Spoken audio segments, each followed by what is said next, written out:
Donc on est à, je sais plus, Marcillac quelque chose, je ne me rappelle plus. Le jardin de Bardot. Vous me noterez, hein. De toute façon ça sera marqué avant quel terrain on fait. Alors apparemment il est compliqué. Donc terrain 5 je crois et niveau 4. Donc difficile. Mais bon, on va y aller tranquillement. On a attendu un petit peu que la chaleur retombe. Ouais, il est 6h moins 10 là. Donc voilà. Allez, on vous emmène. Alors ici, ce qu'on trouve là, c'est une cheminée d'équilibre. Alors son rôle est d'amortir les surpressions provoquées par l'arrêt brutal des turbines. 10 barrages ont été construits sur le long de la Dordogne, depuis sa source dans le Massif central jusqu'à l'endroit où elle se jette dans la Garonne, dans le but de produire de l'électricité. Voilà, donc là c'est pour amortir les surpressions. Voilà, pour l'instant on suit le jardin de Bardot. Depuis tout à l'heure on ne fait que descendre, donc ça présage la remontée.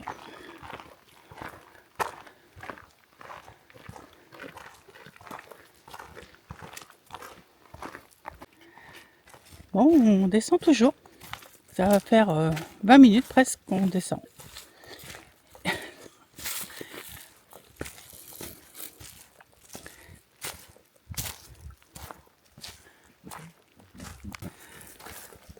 Bon, on continue à descendre. Une demi-heure. Ça descend.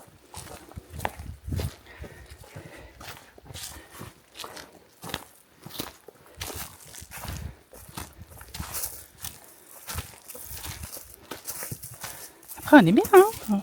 On est à l'ombre. Le chemin est sympa. Mais on sait qu'il faudra remonter.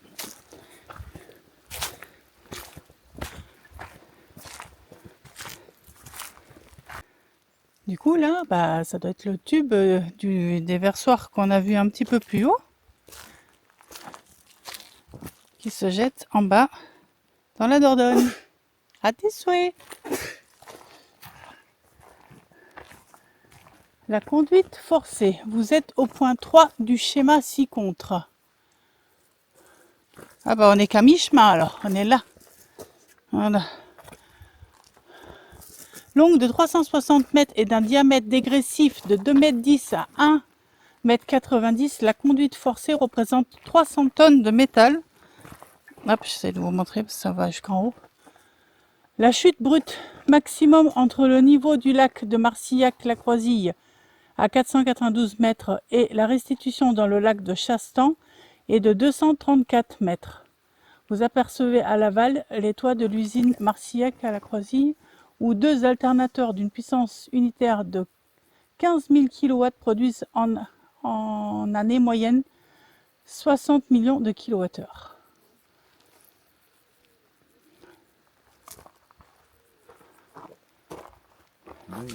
Ah ouais, c'est un truc de fou. Ah ouais, et là, voilà, ça descend encore.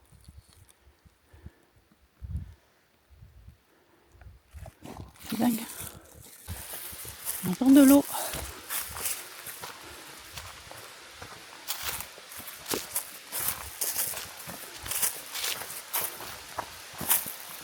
Ah oui.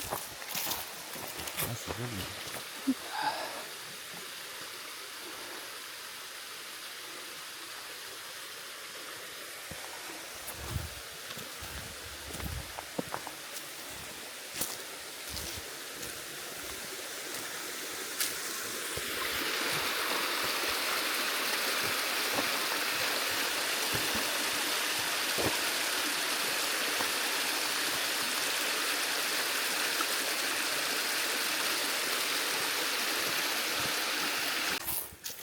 Les arbres morts là, au bord du chemin là. C'est une liane. Ouais. Ah, on dirait que ça remonte un petit peu là. Ah ça comme il est creux. Ah, avec le soleil on verra peut-être pas mais c'est fou hein. Oh, il a été mangé.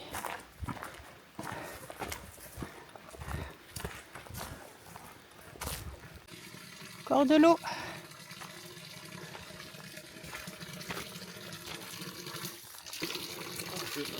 C'est froid? Ouais, vas-y, tu peux y aller. Bah, je vais me rafraîchir. Hein. Ah non, c'est la caméra, m'oublie pas. Non, mais je veux pas jusqu'à là-bas. Quand là, du coup, c'est... Ouais, c'est fermé. Pour quelles raisons ils ont fait ça? L'abreuvoir à l'époque peut-être ou... Bah, je sais pas, de toute façon, ils ont fait des potagers donc. Ah oui, c'est vrai qu'on arrive au jardin, on va arriver au jardin, donc forcément. En tout cas, ça fait du bien. Elle était bien fraîche, l'eau. Allez, on continue. Alors, la petite cabane qu'on voit là-haut, c'était un ancien séchoir à châtaignes. La châtaigne est mûre en octobre et ne se conserve que quelques semaines. Pour en disposer jusqu'à l'été suivant, il faut la faire sécher. C'est pour ça que les habitants ont construit ces séchoirs. Ces ouvertures permettaient de maintenir un feu lent au rez-de-chaussée et une chaleur constante à l'étage. Le voilà qui crapahute pour qu'on puisse répondre à la question. On nous demande combien d'ouvertures il y a sur le pignon. Alors pour moi, le pignon, c'est au niveau du toit. Mais ici, on n'en voit qu'une. Sauf que ça doit être un chiffre pair. Donc ça peut pas être ça. Donc il grappe. Voilà, nous sommes dans le séchoir à châtaigne. Voilà. Ça. Qui est bien sûr bien fatigué.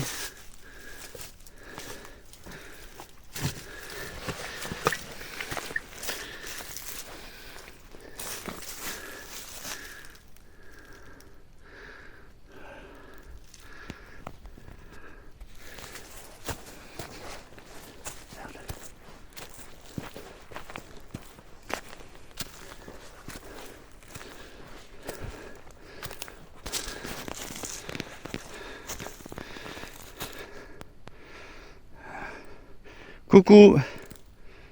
Coucou. Voilà, il fallait grimper jusqu'ici.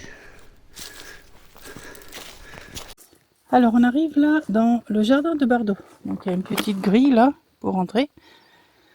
Alors ce jardin a été créé de toutes pièces par un couple amoureux originaux. On peut même dire que c'était des drôles d'oiseaux. Vers 1905, Joseph, originaire du lieu-dit chez Bardot, et sa femme Maria deviennent maraîchers. Ensemble, ils construisent ce jardin sur un coteau bien exposé, près de l'eau mais à l'abri du vent et du froid. À l'époque, ils cultivent des fruits que les gens de Marcillac n'avaient jamais eu l'habitude de voir. Genre fraises, pêches, pommes, poires, raisins. Voilà.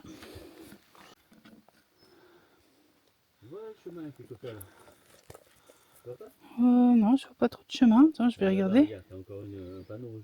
Ah oui. Allez, on y va. Effectivement. Hop.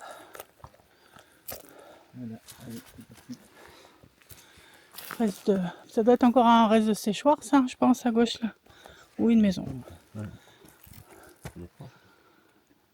Je sais pas. Allez, on y va. On va commencer à faire les cabris pour remonter.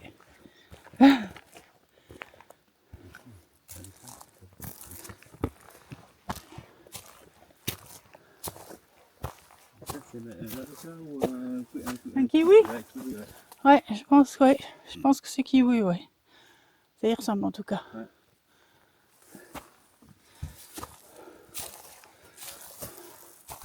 Mais il fallait y aller quand même. Ouais.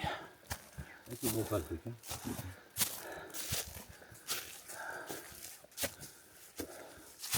Voilà, c'est la treille de raisin. Hein? Je dis là, c'est le raisin. Ouais, c'est ça. Et nous, il faut qu'on monte là, là? Bah, j'imagine. Ok. Que soit là, soit le.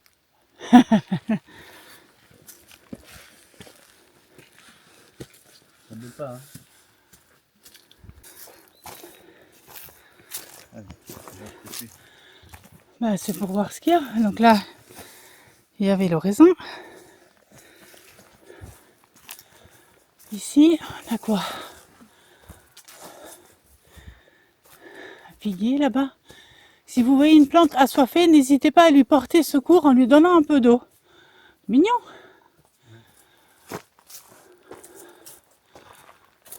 Le jardin de Bardot, de toute façon, c'est par la droite que le panneau est marqué là-bas. Mais il n'y a pas d'eau. Bah, peut-être dedans, il n'y a pas un puits ou quelque chose? Non, là, d'habitude ça coule là. Ah ouais? C'est juste ça. Là, Ah il y a ouais? rien qui coule. Ah bah là, il n'y a rien qui coule, non? Ouais. Effectivement. C'est joli, toutes ces restants que... Là, tout est sec, hein. Le poirier, il est mort, hein. Ils l'ont coupé. Ah ouais. Bah ouais. Bah après, si j'ai plus personne qui entretient, ils ont quand même besoin d'un minimum d'eau, hein. Toutes ces restants partout, là. Ouais, le soleil en pleine tête, hein. Oula, on vient juste de ressortir du jardin. Et là, on a une jolie petite vue, là. On aperçoit la Dordogne.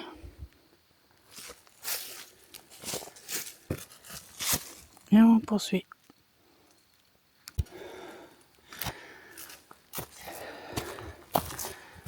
Ouais, c'est vraiment sympa.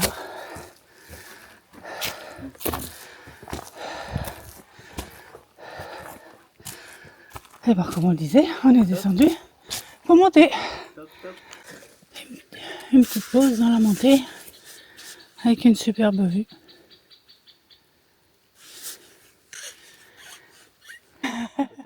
Allez, on passe l'obstacle. Moi, je l'ai passé. Et le deuxième obstacle, ben, c'est l'arbre. En plein milieu.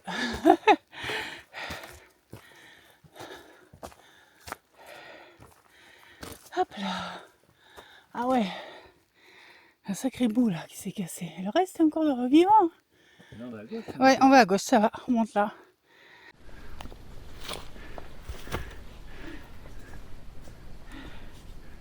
L'éboulement là. C'est joli, hein. Bouge pas.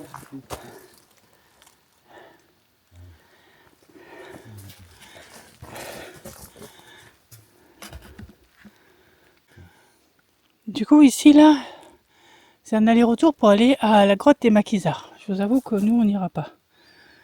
Alors, une loi sur le service de travail obligatoire, STO, oblige certains jeunes à partir travailler en Allemagne. Beaucoup refusent et se cachent dans les gorges pour échapper aux recherches. Certains trouvent refuge dans cette grotte jusqu'en juin 43. Je suis allé voir et toujours pas de rapaces. On appelle pourtant cette grotte le nid d'aigle. Par contre, il nous faut le...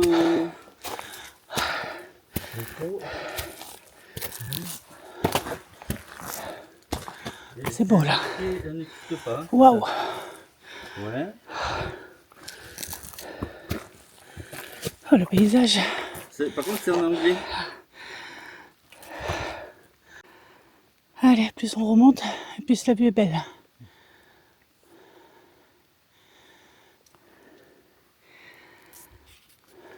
Quelle lessive lave plus blanc que blanc. C'est la lessive des dieux. On arrive en haut. Et là, on a l'aigle. On est au nid d'aigle. Et là, fauteuil de Dieu. Dieu lave plus blanc que blanc. Quelle lessive là, plus blanc que le blanc.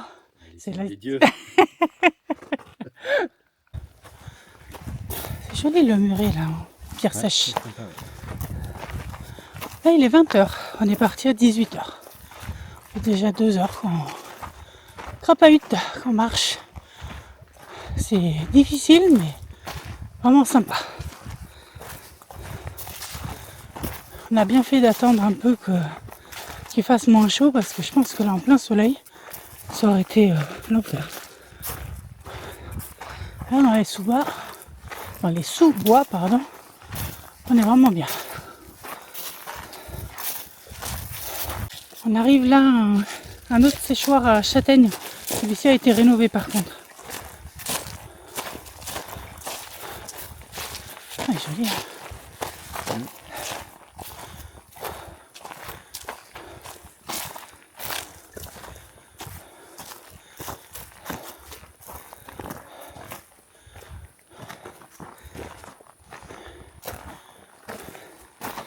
Et du coup, dedans, en haut, on voit bien qu'il y avait un étage. Je sais pas si vous le voyez, il fait sombre. Il y avait vraiment un étage et donc dessous, il faisait le feu. Un feu très doux pour sécher les châtaignes. Et le toit, il est en pierre. La toiture est en pierre. Ça leur permettait donc de garder les châtaignes pendant toute une année. Février-juin 1943, le nid d'aigle abri rocheux indique sur le plan du sentier de randonnée a servi de refuge à un des premiers groupes. Ah bah c'est ce qu'on nous a dit tout à l'heure. Il n'y a rien là. Bah là on est au Belvédère. Ah oui. On arrive au Belvédère.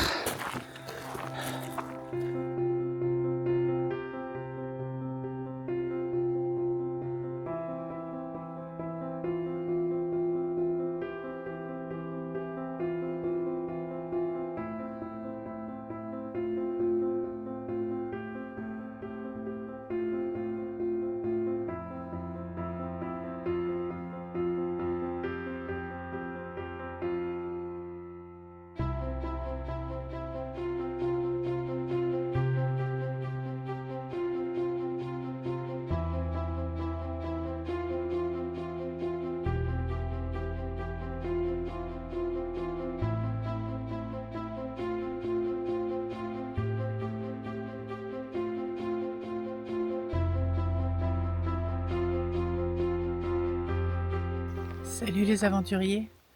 Bon alors hier soir, je vous avoue qu'on est rentré au camping-car, on était morts. C'était vraiment une sacrée rando et ça grimpait vraiment grave. Hein. Mais bon, on est content, on l'a fait, on est fiers de nous. Et on a passé une excellente nuit là sur notre petit parking dans la forêt. Et là, ce matin, bien sûr, on est reparti pour la suite de notre quête. Hein. Et là, on est arrivé à Spontour. On est garé sur le parking du départ du Terra Aventura et je vais vous montrer la vue qu'on a. On est au bord de la Dordogne. Oui, on est au bord de la Dordogne, c'est ça. Hein Non, non, je crois que c'est la Dordogne. oui, c'est la Dordogne, pardon. Oui, c'est la Dordogne. Hein. Voilà. Le parking est là. C'est un grand parking. Hein. C'est le parking de départ pour les balades en gabar. Et juste un petit peu derrière, là, vous avez un camping même. Hop. Voilà. Un gabar en bas, là. C'est d'un calme, là. Bon, il est 9h30 lundi matin. Et trop bien.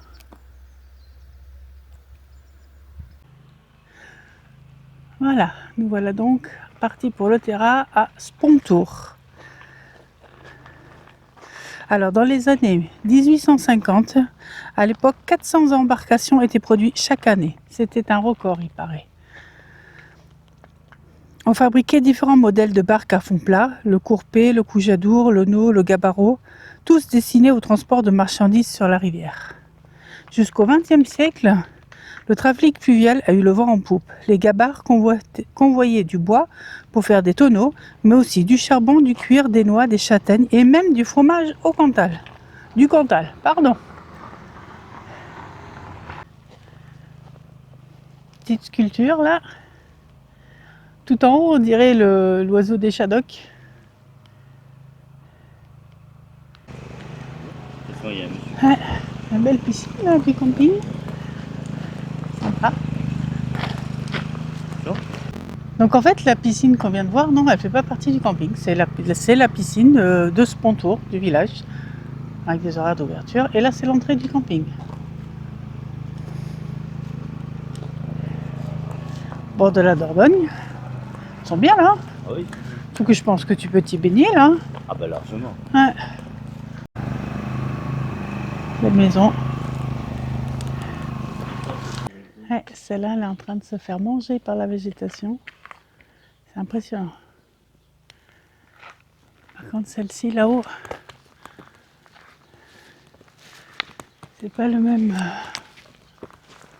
Acabit, gabarit, je ne sais quoi.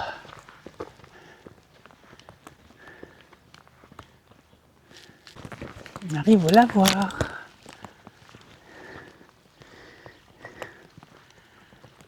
Alors, ce lavoir a été installé à Spontour en 1946.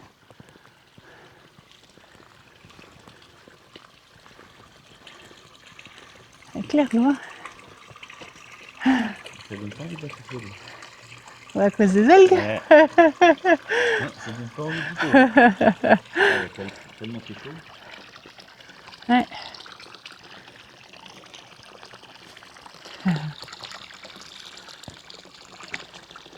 Eau non contrôlée. Alors, on vient d'apprendre que les convois des gabarres comportaient une douzaine d'embarcations avec à leur tête la gabarre capitane. 6 hommes composaient l'équipage et à l'époque pas de moteur. On descendait avec le courant. À l'arrivée, les gabarres, qui ne pouvaient donc pas remonter, étaient détruites et vendues comme bois de chauffage. Quand même impressionnant, hein, parce qu'après elles ont été tirées par les animaux pour être remontées, mais apparemment pas tout le temps.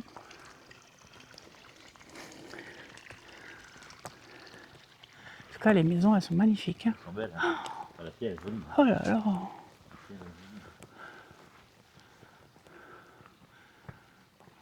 Bah, nous qui adorons ce genre de petit village, là, si nous qui adorons ce genre de petit village, on est gâtés là.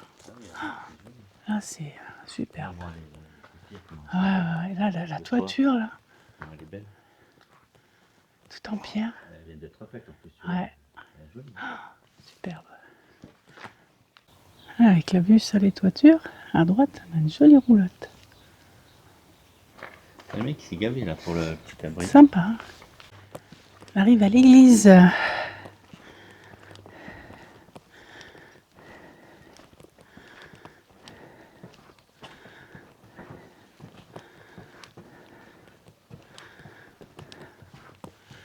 Hop.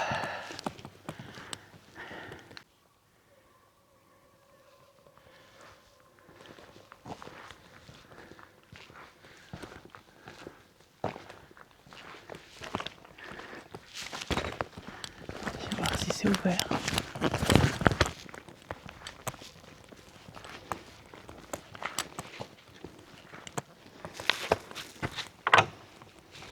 Non, permis. Non, permis.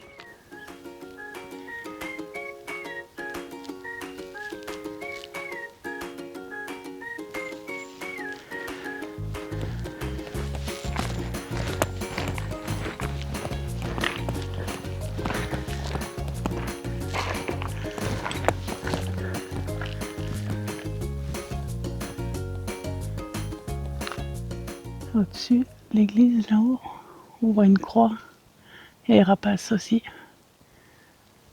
Je sais pas si on les verra de la vidéo. Les environs comme ça m'étonne.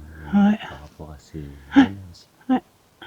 Midi, déjà, Ouais, là on voit le pont, je pense que c'est piéton cycliste, hein. J'ai pas vu de voiture encore, mais peut-être des voitures aussi. Hein.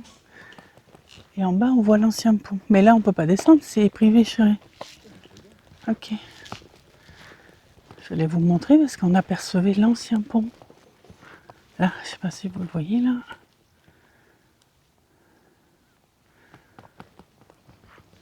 Qui était nettement plus joli en pierre que le nouveau en béton.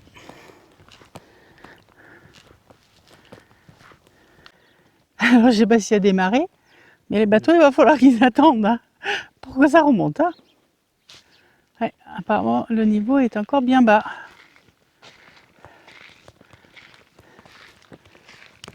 Allez, de l'autre côté, on voit bien l'ancien pont là, que je voulais vous montrer. Hop là, on va voir en entier là. Et les piles qui sont par terre, hein. Le tablier est par terre, hein. Enfin sous l'eau du moins.